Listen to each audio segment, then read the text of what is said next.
El Congreso de los Diputados vota hoy el texto con las recomendaciones del Pacto de Toledo para la reforma de las pensiones. El informe incluye una veintena de recomendaciones y hay principalmente 3 puntos de desacuerdo entre los grupos políticos: la ampliación de la edad de jubilación, el periodo de cómputo y la congelación de las prestaciones. El texto, que previsiblemente se aprobará hoy, contará con hasta 27 votos particulares, entre ellos 1 a la totalidad del texto presentado por los grupos de izquierda. ¿Qué tal? Muy buenos días. En paralelo a esta votación siguen las negociaciones entre Gobierno y agentes sociales para tratar de alcanzar el consenso en torno a la reforma de las pensiones. El presidente del Gobierno, en una entrevista concedida anoche, se reafirmó en la apuesta del Ejecutivo por alargar la edad de jubilación a los 67 años. Enseguida les contamos más detalles, pero antes repasamos otras noticias de portada de este martes 25 de enero. El Gobierno nacionalizará las cajas de ahorro que no estén saneadas en el mes de septiembre. El capital mínimo exigido a las entidades subirá hasta el 8%. A aquellas que no puedan captar ese capital en el mercado privado, el Estado les inyectará dinero público a través del FROB. Para ello, tendrán que convertirse en bancos. Desde Galicia, el presidente de la Xunta ha criticado los bandazos de la política financiera del Ejecutivo Central. El Gobierno rescata in extremis la ley Sindia al pactar una enmienda con PP y Convergencia y Unió que permite recuperar la norma en el Senado. La principal novedad con respecto al texto original es que se alargan los plazos para cerrar una web ilegal de descarga y se contempla una mayor tutela judicial en todo el proceso. Los transportes de Rusia están en alerta después del ataque suicida que se ha cobrado 35 vidas en Domodédovo, el principal aeropuerto de la capital. Hay además al menos 130 heridos. El gobierno ruso apunta a los radicales chechenos como autores de esta matanza.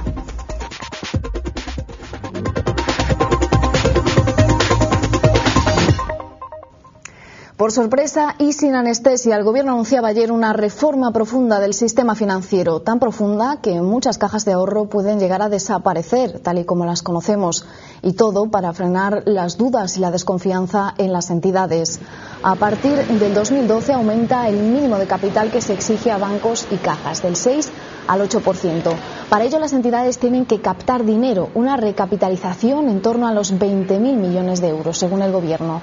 Las cajas que no tengan reservas suficientes o que no puedan captar dinero a través de inversores privados antes de septiembre serán intervenidas por el Estado.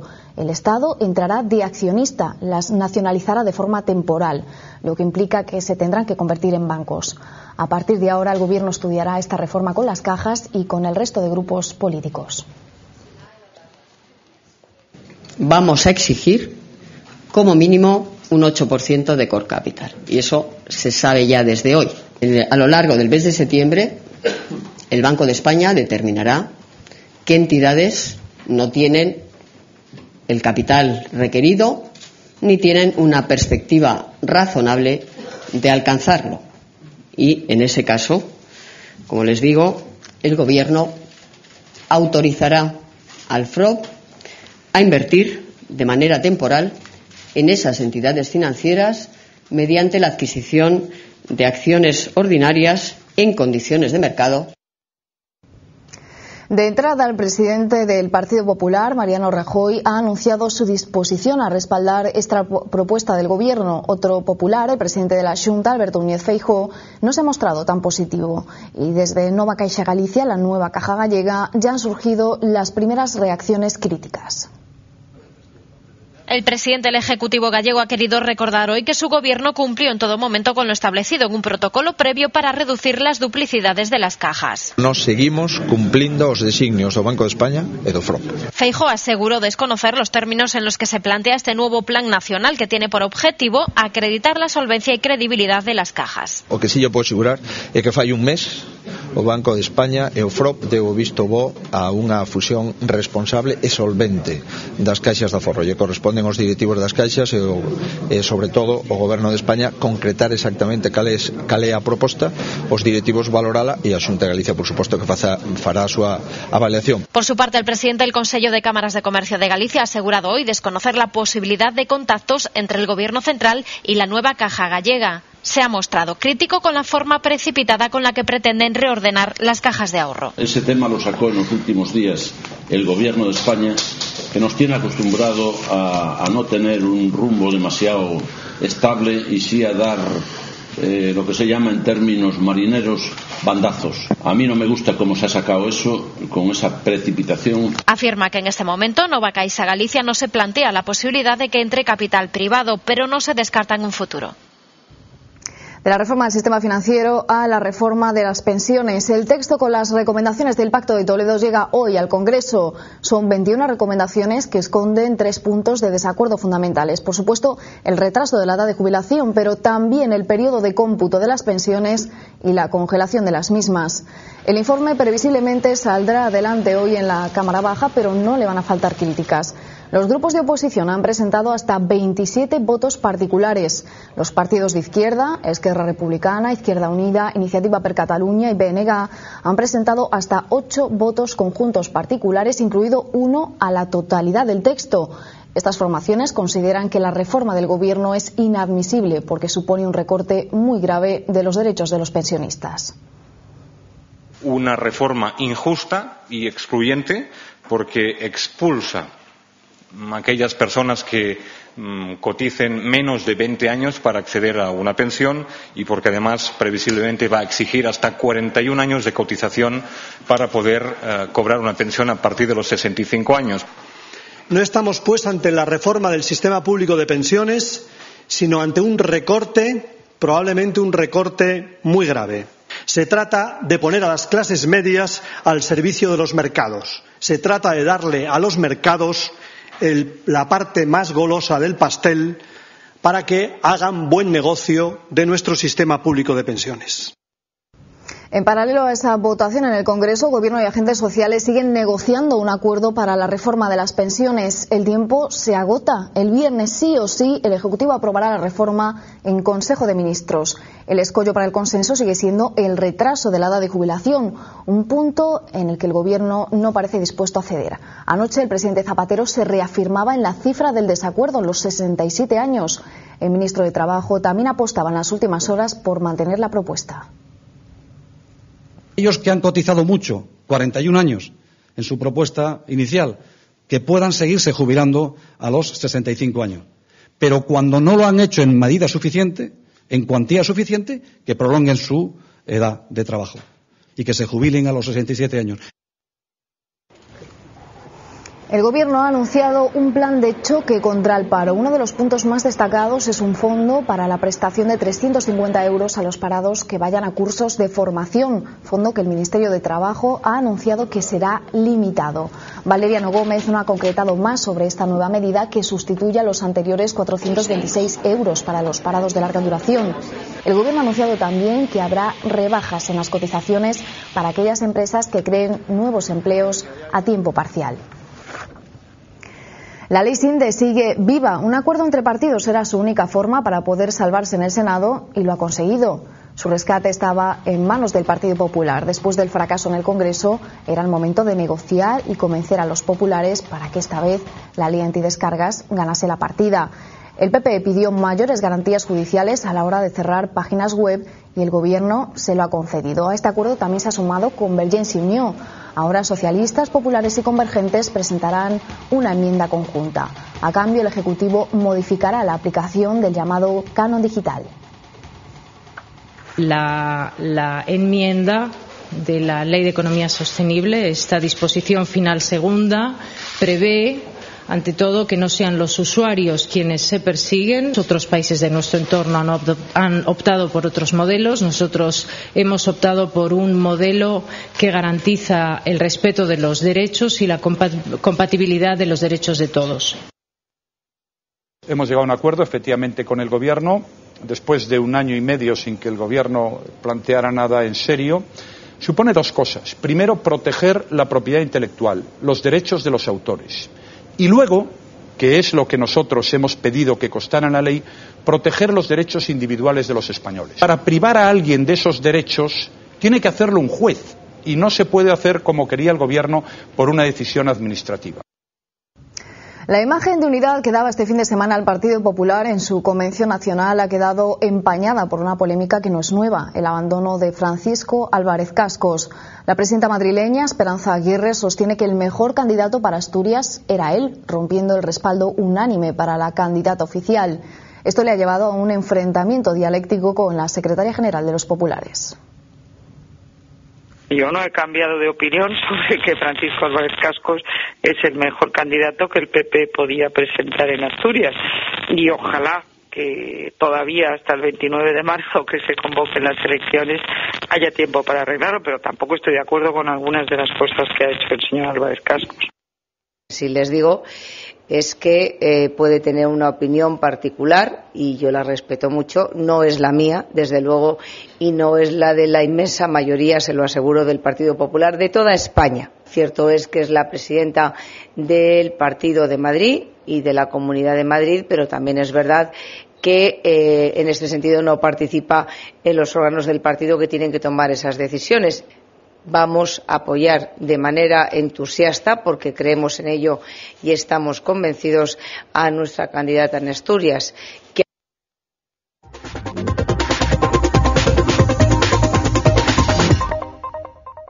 La policía continúa la búsqueda de un individuo que ayer atracó una sucursal bancaria en Miño. Accedió a ella a través de un butrón hecho en el portal del edificio de al lado. El hombre iba con la cara cubierta, amenazó con una pistola a la subdirectora y a un empleado de la entidad, los amordazó y se llevó unos 20.000 euros. Este es el tercer atraco a un banco en lo que va de año en esta comarca coruñesa. Se produce 2 días después de que varios alcaldes de la zona reclamasen más seguridad. Parece ser que había entrado por, no sé si ahí al lado o del lado de la obra, y se supone que si fue esta mañana debe ser que los estaban dentro. Todos estos son sitios tranquilos que normalmente no ocurren estas cosas. Pero sí que en los últimos tiempos la gente nota que le faltan cosas del tendal, que le roban en las huertas, que entran en las donde están las obras y llevan material de obra. Falta de mucho, hay mucha gente sin trabajar. E fun aí a tomar un café, foi cando dixeron que roubaran, que entraran aí, que estaba aí a Guardia Civil e a todos, que estaba iso, claro. E un día entran a min por aí e rompemos a porta e levan a min tamén, eu non lles vallo para nada. Y ya ha ingresado en prisión el joven de nacionalidad portuguesa que participó en el secuestro de un bebé de 1 año y medio, el hijo de su compañera sentimental. Ella consiguió llevárselo de un centro de acogida de Redondela. La policía la busca a ella y al niño y no descarta incluso que estén en Portugal. A Bruno le ha costado muy cara su maniobra de distracción para permitir que su pareja huyese con su bebé. Estuvo 5 horas con cuchillo en mano reteniendo e intimidando a 2 cuidadoras del centro de acogida hasta que fue detenido. Tras prestar declaración, la magistrada del juzgado de instrucción número 1 de Redondela decretó su ingreso en prisión por varios cargos. Tras 1 hora de declaración, el imputado fue trasladado a Lama, donde cumple prisión provisional por detención ilegal, robo con violencia, intimidación y sustracción de menores. El detenido es de nacionalidad portuguesa y tiene 23 años, mientras que su pareja de 35 es sevillana y continúa desaparecida junto al bebé. Las fuerzas de seguridad mantienen la investigación abierta y el protocolo de búsqueda con alerta a nivel nacional para localizarlos. Un informe policial del caso Gürtel revela que Francisco Correa, el supuesto cabecilla de la trama de corrupción, pagó 28.000 euros a la dirigente del PP, Ana Mato, y a su familia. Correa habría regalado viajes, joyas y hasta un coche de lujo a Jesús Sepúlveda, exalcalde de Pozuelo y marido de Ana Mato, secretaria de Organización de los Populares, entre 2003 y 2009. Y lo hizo a cambio de contratos en el ayuntamiento. Según el informe, recibió entre 3.000 y 24.000 euros mensuales en metálico. Francisco Correa seguirá de momento en prisión. El juez ha retrasado su decisión sobre si prorroga o no la prisión preventiva tanto de él como de Pablo Crespo, el que fuera número 2 del PP gallego. El juez de la Audiencia Nacional, Pablo Ruz, se niega a archivar el caso Faisán, tal y como le pedía el fiscal. Ruz ve indicios de colaboración de la policía en el chivatazo que se le dio a la red de extorsión de ETA en el año 2006. El juez señala que, según permite concluir lo hasta ahora actuado, nos encontramos ante una acción presuntamente ejecutada por miembros del Cuerpo Nacional de Policía, tendente a evitar la detención de determinadas personas que estaban siendo investigadas sobre la composición de una red de apoyo a la organización terrorista a través de la recaudación del determinado impuesto revolucionario. El magistrado ha apreciado indicios de un delito de colaboración con banda terrorista, penado con hasta 10 años de prisión, y otro de revelación de secretos imputable a algún funcionario policial. Y ya ha comenzado en Sevilla el juicio por la muerte de Marta del Castillo. El Cuco, el único menor acusado de los delitos de muerte y violación, ha vuelto a insistir en que es inocente y que no sabe dónde se encuentra el cadáver del adolescente. El Cuco que entra ya no es el mismo, más corpulento, con el pelo largo y coleta. En 2 años ha cambiado todo menos una cosa. Sigue diciendo que no sabe nada de la desaparición de Marta. Porque contestando con una prepotencia y un descaro enorme. Acompañado en la sala por su madre, que ha llegado a los juzgados oculta bajo una capucha, el Cuco ha dicho que estuvo de botellón y que si dijo que estaba implicado fue solo por la presión policial. ¿Te ha dicho a la pregunta de dónde estaba el cuerpo de Marta? Que no lo sabe, que lo desconoce. Y en pocas palabras se desvanece la esperanza de la familia de Marta, que no solo quiere justicia, también quiere saber dónde está su hija. Hay muchas cosas que se contradice, hay muchas contradicciones. Pero no era día para sorpresa, solo la presencia de Samuel, que casualmente ha venido a firmar al mismo juzgado donde se celebraba el juicio del Cuco, que ha seguido el guión que todos esperaban. 4 horas después, el Cuco salía por la puerta de atrás. Su padre y su madre por la puerta de adelante, entre los abucheos y los gritos de los amigos de la familia de Marta, porque 2 años después no todo ha cambiado.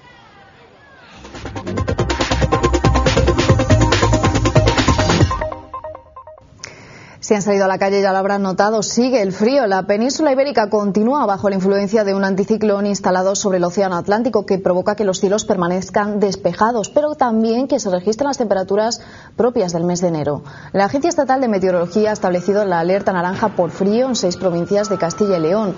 En otros puntos se registrarán mínimas récord, como en Teruel, donde hoy han dormido por debajo de los 10 grados negativos. Aquí en Galicia lucirá el sol en toda la comunidad, excepto en la Mariña Lucense, lo que no va a evitar que tengamos que sacar la bufanda del armario. En el interior de la comunidad, la mínima prevista para hoy es de 5 bajo cero, como en el caso de Lalín o de Pedrafita. Desde esta semana los niños gallegos se podrán vacunar contra el neumococo de forma totalmente gratuita. Esta vacuna evita el riesgo de padecer enfermedades graves como la meningitis, pero también otras más comunes como la otitis o la sinusitis. Su precio, 300 euros. Es la razón por la cual el 40% de los recién nacidos gallegos no recibían la vacuna contra el neumococo. Desde ahora será administrada al 100%. Es una gran noticia porque colocamos el calendario vacunal de Galicia a la misma altura de los principales calendarios vacunales europeos. El doctor Martinón es una referencia en pediatría y estudio de la meningitis en niños. Desde su puesto en el Hospital Clínico de Santiago lleva años demandando la gratuidad de una vacuna con una eficacia demostrada. Con la composición actual de la vacuna protegeríamos frente a aproximadamente el 80% de todos los casos de enfermedad neumocócica grave, entendido como formas de enfermedad neumocócica tipo meningitis, shock séptico o neumonías invasivas. Galicia es la segunda comunidad en suministrar gratuitamente la vacuna después de Madrid, aunque será nuestra comunidad la primera en incorporar la nueva versión del medicamento más eficaz. Se dispensará en 600 consultas pediátricas del Sergas a los niños nacidos en 2010 y 2011. A pauta vai a ser aos 2 meses, aos 4 meses e unha de reforzo a partir dos 12 meses. Los efectos de la vacuna evitan la proliferación de la bacteria. De esta manera se protege a los niños, pero también a los mayores que le rodean. Además de el tema sanitario que está en boca de todos es el catálogo priorizado de medicamentos elaborado por la Xunta de Galicia y que anoche explicó en vía V a Fernanda Tavares, la consellera de Sanidad, Pilar Farjas. Puesto en marcha el pasado 3 de enero, escoge para 34 principios activos el medicamento de menor coste pero misma efectividad, según la comisión médica que lo elaboró. Farjas hace alusión al ahorro de 300.000 euros diarios que supone, un dinero que es propiedad de los gallegos y que sirve para financiar infraestructuras médicas como los centros de salud. La iniciativa de desarrollo del catálogo priorizado de medicamentos es una iniciativa que busca hacer más eficiente el gasto farmacéutico, reducir el gasto eligiendo aquellos fármacos que con igual seguridad, con igual eficacia tienen menor coste, para poder invertir en centros de salud, para poder invertir en hospitales, para poder invertir en aquellas necesidades que permitan seguir mejorando la asistencia sanitaria. Está implantándose con normalidad, con una excelente aceptación por parte de todos los gallegos y de los profesionales prescriptores de nuestros médicos. Está claro que la intención que busca esta medida es reducir el gasto farmacéutico, 300.000 euros al día de ahorro.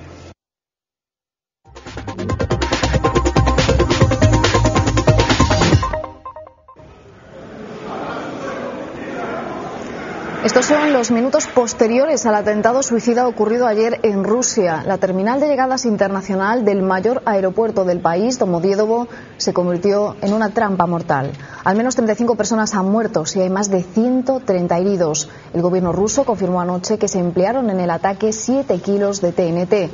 A estas horas, los agentes de la policía continúan buscando a 3 terroristas chechenos. Tras el ataque, reforzaron los controles en los aeropuertos y estaciones de tren del país. Además, un vuelo de Iberia con destino a ese aeropuerto tuvo que ser desviado a otro aeródromo. En Túnez se preparan para la inminente renovación del gobierno. Después de que el Ejecutivo de Transición se hundiese, está previsto que se remodele para cubrir vacantes. De hecho, ayer dimitió el 6º ministro, aunque en la calle muchos esperan un cambio radical. Los tunecinos quieren que los dirigentes vinculados al antiguo régimen de Ben Ali abandonen el gabinete. De hecho, lo ven como un requisito imprescindible para que vuelva la calma a las calles de Túnez. La presión de los protestantes ha llevado incluso al jefe del ejército a prometer que protegerá la revolución y ha advertido del peligro que supondría un vacío de poder para el país. Y nos vamos ahora a Estados Unidos porque el presidente Barack Obama tiene previsto comparecer hoy en el Congreso, una aparición que celebra anualmente para leer su discurso sobre el Estado de la Unión. Este acto tradicionalmente recoge las prioridades legislativas de la Casa Blanca, aunque esta vez tendrá un marcado carácter económico. Obama considera que ya ha cumplido con uno de sus objetivos de campaña, estabilizar la economía. Ahora el dirigente busca centrar todos sus esfuerzos en la creación de empleo. Recordemos que el índice de desempleo en Estados Unidos se sitúa en el 9,4%. Además, en su discurso, Barack Obama también hablará de la necesidad de recortar la deuda y aumentar las exportaciones.